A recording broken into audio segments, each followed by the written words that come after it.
Hey up. Hello. I've got one, juicy-ish one. I, yeah, it's a good one this. Um,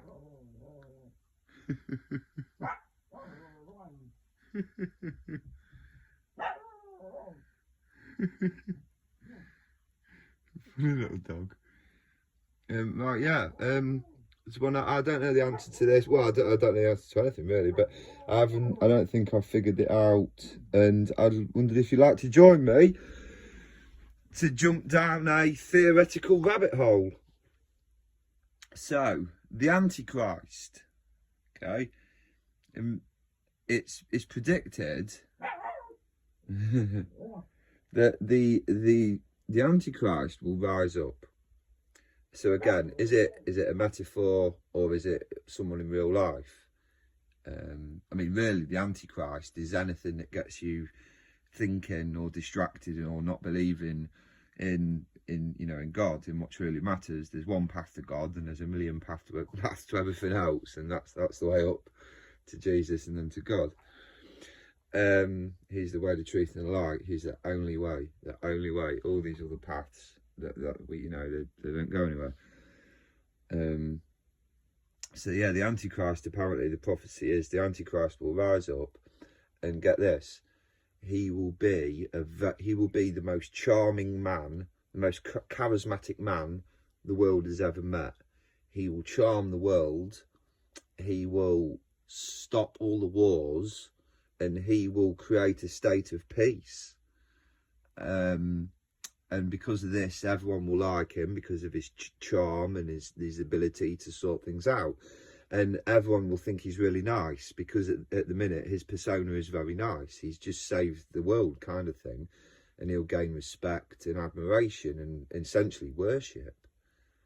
And then when the Antichrist has took control and really got things under his grip, down to, because of this now new change that everyone's going with, because he saved the day and he's so charming and he's only got a lovely smile, and the way he says things isn't it lovely? He's got such a glint in his eye, such a nice friendly man. That's basically what the Bible's describing of the Antichrist. That's how he'll come into the world, be known. And yeah, and then the prophecy says he's going to change. He's going to completely change, and he's going to really reinforce his dominance with his rules, whatever that is. I don't know, but yeah, it's like I said, I haven't worked out any of this.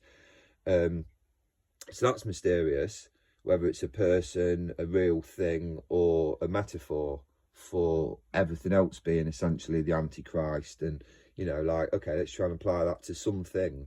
So let's say that some things are the Antichrist, and it's not a person, it's a metaphor. So that would be straight away with distractions. So so distractions, it's not really, is it charming? A distraction, yeah, distraction's charming. It's got charisma because you want to, I don't know, you want to play your PlayStation instead of read the Bible, bringing it right down to basics. I don't know. A distraction is charming. It's got it's charismatic. You're friendly. You want to play it. You enjoy it when you're playing with it on the PlayStation. So yeah, distraction. I'm not saying PlayStations are bad. Obviously, I'm just saying like everything in this world that isn't to do with God is a distraction. And like I do distractions. You can't always think about this kind of stuff. That's why the Sabbath was created. God knew that people would work hard 6 days a week, and they wouldn't have time to think of him. And and that's fine, because they're doing what they have to do to survive and work. Oh, milk's boiling over now. What have you done? You're distracting me. Oh no. Okay, all sorted. Jam it over.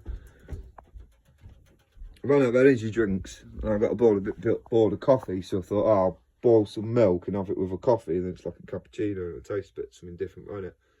And I'm going to put I need to put some sugar in with the milk. I thought that'd be nice. Get it all simmering, sugary milk, and then put it in. stir it slowly as it's going in, you know. All that advert kind of stuff. Oh, I can't remember what I was on about. Back in a minute. Hey. Oh yeah, of course, yeah. Sorry, yeah, the Antichrist. I've got BPD. Yeah, I get memory gaps. I apologise. So yeah, so from what I can gather, that's pretty much the Antichrist. That he's going to seize power. And then that made me think Hitler. That sounds like him, doesn't it? He wormed his way in, he swarmed everyone, he had charisma, he told the country what he wanted. The country was on its knees financially and economically because after the First World War, all the other countries were offering to lend them money, but they wanted something in return, which would limit Germany's freedom. So his people were essentially, like, from their point of view, they were oppressed, weren't they? That from their point of view, you know, even though, yeah, anyway. So then he came in, didn't he? And he came raised up through the politics, and that's how he started the Nazi Party, isn't it? And it started off as a political party, I do believe. And then it obviously escalated into what it became. But that's kind of describing the Antichrist, really, isn't it? Someone who comes in with charm and charisma. Oh yeah, something interesting. I see something where Hitler's speeches were being translated. And you know, because we don't obviously normally get to hear the English version, do we? We just see like some dude there shouting with a real straight hand, keeps prodding it in forward and that in a funny motion, you know. And you think he's going right, and like if you got a bit the same as me, straight away you're thinking like whatever he's saying, I'd imagine it's like now fight, be brave, obey. I don't know, stuff like that, harsh stuff, you know, stuff like dictator stuff.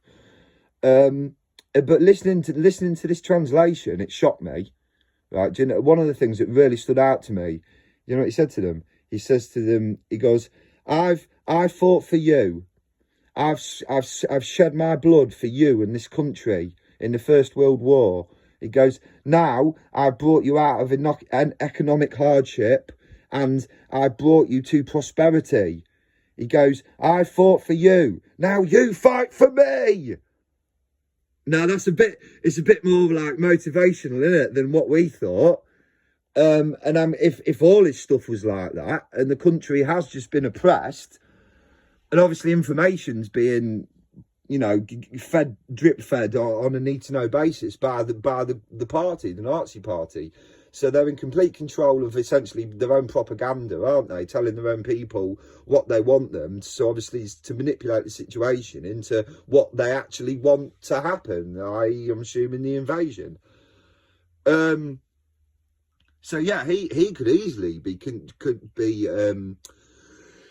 compared to the Antichrist description in the Bible if it is a physical person. But also I've noticed God in the Bible will often use two descriptions for things. So I mean, really, he's a God of Mr. Limitless. Why couldn't the Antichrist prophecy be metaphoric and literal as well? So then it gets more interesting. There's another prophecy of the two witnesses. Right, now these two witnesses will preach, and there's that word again. Oh, I can't believe I said it again. They will publicise, publicise. So what they'll do is they'll come to Earth and they'll start a Facebook account, and then they'll publicise. So yeah, they'll publicise. Not preach or publicise, and they'll on behalf of God. But apparently at this point the Antichrist will have such a grip on the world that the whole world will turn against these witnesses. And now this is where it gets a bit even, like, really, it's something about they will be killed. Now they will deal a blow to the Antichrist. Yeah, they will have a fight with the Antichrist, and they'll deal a life-threatening blow or a critical blow, right? This is how they put it. The two witnesses will, in a battle with the Antichrist, will deal a critical blow that should kill the Antichrist. However, the Antichrist will rise up in front of everyone, therefore cheating death in front of everyone. and that he will then kill the 2 witnesses. So the good guys will get killed. The guys that came to publicise. I can't remember if it says they're angels or not. I think they are. I think they're prophets or angels. I think they're supernatural beings, to be honest, these 2 witnesses. So they're essentially just doing what they have to do. They come down, they preach, and then they fulfil the prophecy. I'm assuming they're prophecy fulfillers. But if they are literal, you know, if they're talking about a literal, if the Bible's talking about a literal thing, not a metaphoric thing. So yeah, and then the Antichrist, who has killed the 2 witnesses, he's recovered from what should have been a fatal blow. For whatever reason, everyone will know it should have been a fatal blow, and he's recovered. So they'll realise he's superhuman. Everyone will turn to him, and he will kill the witnesses and make things even worse for everyone. The more the more people turn to him, you know, the more in their hearts and in their actions they turn to him and his ways, the more he will enact his evilness on the world. Because essentially the Antichrist is just some laughing psychopath with blood dripping down his face. Okay, he's an absolute psychopath. I think he's even got a mate. There's like someone, there's the Antichrist and someone else. Will the Antichrist support? He will support a politician that rises. But so if it is a literal person, watch out for anyone who seems very charismatic and implies that they want to be in charge of everyone. Now, I was doing that. This was a year ago or a while ago, and I always noticed that French president, Emmanuel Macron, and I always thought, yeah, he seems quite cool, quite chilled, quite smooth with his talking. And something he said really got my attention. He said that he'd like to be the president of the whole world. That's what he said. He said, I'd like to be the president of the whole world. So this charismatic man who seems to be rising up has now just gently hinted in a nice way that he'd like to be president of the world. What's president of the world? The ruler, the leader, the Antichrist. So again, I'm like, right, oh, that's interesting. But hasn't he? Oh yeah, because France is different, isn't it? They have a president and a prime minister or something like that. It's really weird, isn't it?